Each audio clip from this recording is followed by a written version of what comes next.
Buenas, ¿cómo andan? Buenas tardes. ¿Qué tema hoy, no? El de la inseguridad. Nosotros hoy vamos a hablar de siempre caminos posibles, lo diría, ¿no? En el sentido de que cuando hablemos del origen, puede ser como no también. Ustedes recuerden que siempre es muy difícil en este ámbito, sobre todo, lo que tiene que ver con universalizar los conceptos. Con esto me refiero a que podemos hablar de un posible origen de la inseguridad, pero siempre se va a aplicar al uno a uno, ¿no? Esto sí me parece importante aclararlo. Bien, la inseguridad tiene un montón de caras, ¿no? O sea, se puede manifestar de millones de maneras y solamente uno mismo sabe lo que se siente.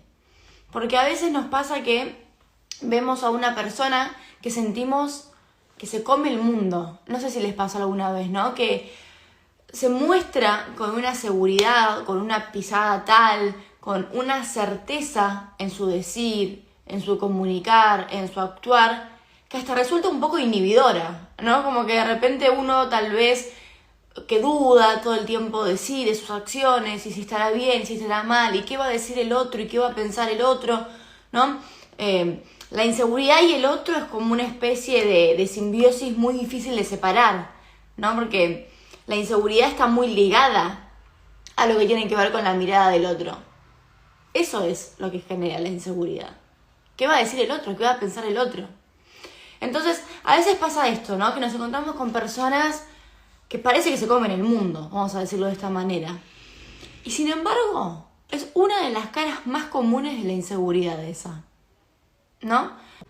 Entonces me parece interesante esto, me parece interesante primero los caminos posibles, como dije, y segundo también el no quedarnos con lo que la otra persona nos muestra, ¿no? ¿Vieron una frase que yo había puesto hace un tiempo en el post que decía que hay una razón por la cual el otro es así? Hay una historia, hay como mucho detrás que uno no ve de cómo se nos muestra una persona. Y con esto no quiero decir que se tengan que justificar todas las acciones porque puede llegar a estar padeciendo o demás. Pero simplemente está bueno para contextualizarlo, ¿no? Bueno, che, ¿por qué esta persona será así? Porque si no, aparece siempre el enojo neurótico, la indignación, ¿no? De decir, bueno, este es un tarado. Y bueno, contextualizándolo tal vez desde este punto de vista, tal vez detrás de toda esta máscara, que hoy le ponemos el nombre de pedante, por ejemplo, pero esto también funciona en un montón de otros rasgos de carácter. Se esconde una persona que puede llegar a sufrir, que puede llegar a estar angustiada, o que es el camino que encuentra para estar más o menos bien. A ver, si yo, por ejemplo, me creo incapaz para rendir un examen final, vamos a ponerlo en estos términos, para rendir un examen final, no me creo capaz. Siento que no sé todo, que hay gente que sabe más que yo, que en comparación a otros de mis compañeros el profesor va a sentir o va a creer que no sé nada y me va a bochar y me va a desaprobar. Ya voy desde ese lugar posicionada. Entonces, seguramente esa inseguridad me lleve a que todos esos miedos se me realicen, los realice y me boche, ¿no? Y me desapruebe. Entonces salgo diciendo, ¿vieron? Que yo sabía, esta carrera no es para mí, yo no sirvo para estudiar. Y fíjense que es como un círculo vicioso en el que es muy difícil poder salir de él. Un poco está relacionado con el concepto de fantasma. El fantasma, piénsenlo como el cristal con el que vemos la vida, nos vemos a nosotros mismos, vemos a los otros y demás. Entonces, fíjense qué importante es indagar nuestro fantasma. Entonces, la inseguridad está sumamente relacionada a este punto. Ahora, hay múltiples orígenes, ya los vamos a ver. Pero sí me parece interesante esto, ¿no? ¿Cómo poder trabajar la inseguridad? Bueno, en un análisis. ¿Por qué? Porque se va a poner en duda este fantasma. Porque se va a poner en juego, se va a abrir para que algo de esto se empiece a mover. Y cuando algo se mueve, todo lo otro también. Entonces, es importantísimo que uno pueda trabajarlo. ¿Por qué? Porque si no, hay algo en torno a la repetición que se da siempre. Si yo me creo un fracasado, voy a fracasar toda mi vida. Ahora, ustedes pónganse a pensar, ¿no? Imagínense, alguien que está tan seguro de que es un fracasado, no le va a cambiar la mente porque el otro le diga, no, vos no sos un fracasado, vos sí podés. Solamente vos no estás viendo tu poder, vos sí podés. Es un trabajo más interno que tiene que ver la persona. Con esto no me refiero a que todos somos mentes brillantes y almas destinadas al éxito, ¿no? O sea, todos somos también castrados, todos tenemos faltas. Pero bueno, a ver, intentemos acercarnos al real más posible, ¿no? Es decir, ni mucho ni tampoco.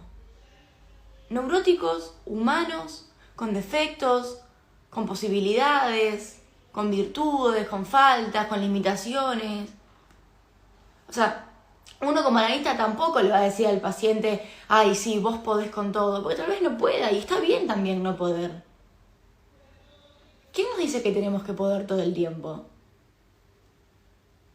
O con todo, ¿no? Eso es una cuestión más neurótica. No podemos con todo y no tenemos por qué poder con todo. Antes que me olvide o que se me pase el tiempo, porque tampoco quiero hacer los vivos eternums, ¿cómo se nos puede originar, ¿no? Estas inseguridades? Volvemos a lo mismo, caminos posibles, hay miles. Hay tantos caminos como personas en el mundo. Voy a nombrar o explicar los que pueden llegar a ser más clásicos por ahí.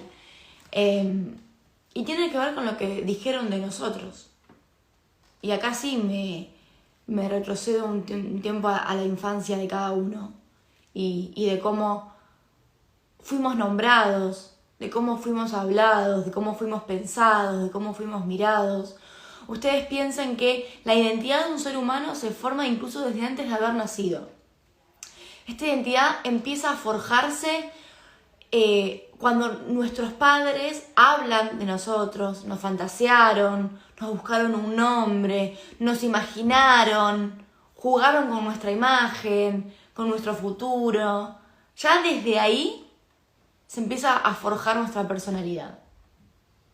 Entonces, imagínense si un padre, cuando un niño se manda un moco, una macana, dicen, ¿ves que te dije 15 veces lo mismo y no escuchás? Sos un inútil, no servís para nada, haces todo mal. Por ejemplo, algunas de las frases que pueden ser y que las he escuchado muchas más veces de las que me gustaría, lamentablemente. Eso va quedando en la mente de nosotros, en la mente de ese niño. Y desde el inconsciente va a ejercer su poder.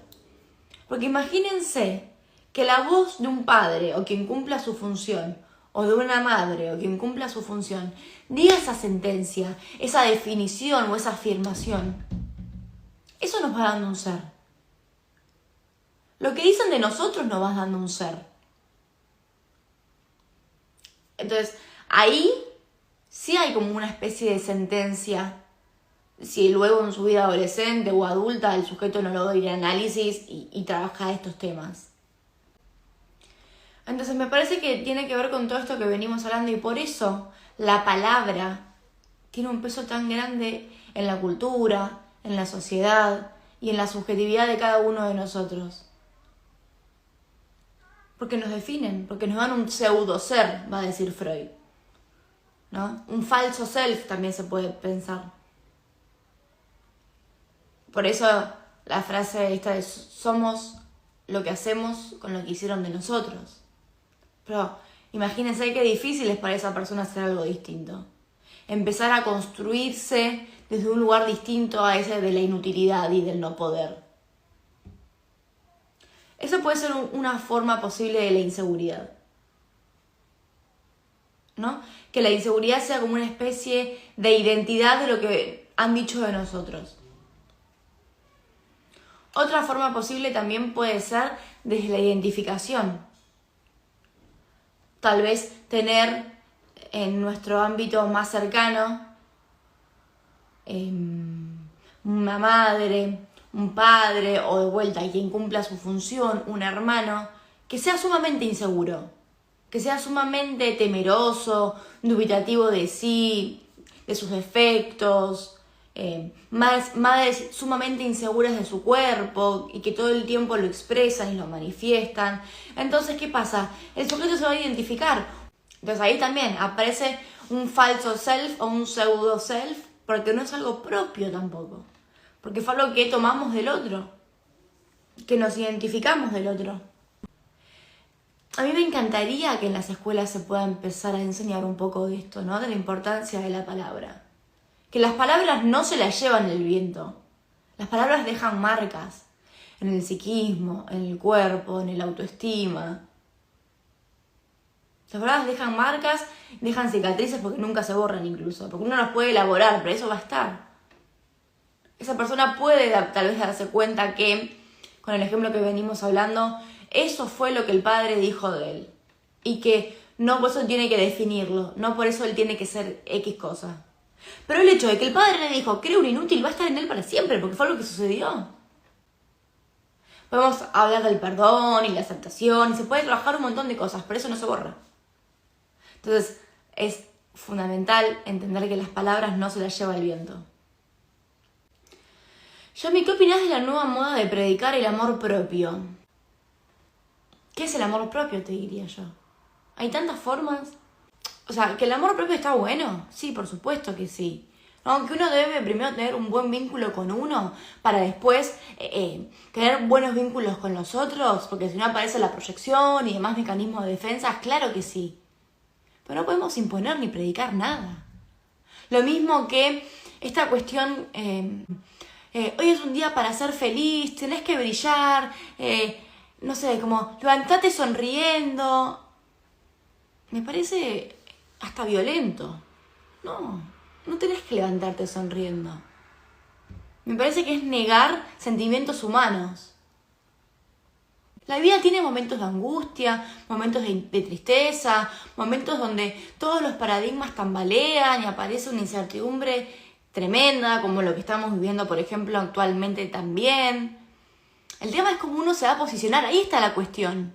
Porque hay una diferencia entre estar triste, tal vez, ¿no? Angustiado, al penar de más, al sufrir de más. Y a eso hay que apuntar.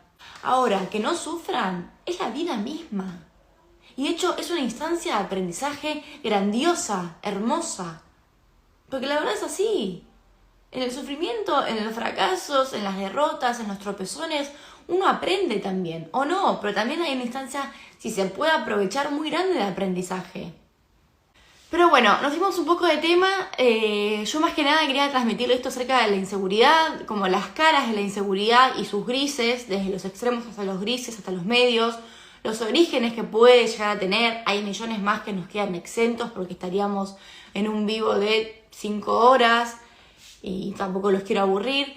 Pero más que nada tiene que ver con esto. Y cuando me dicen, ¿me das algún consejo para la inseguridad o me das algún tip para que pueda estar mejor? Vayan al analista.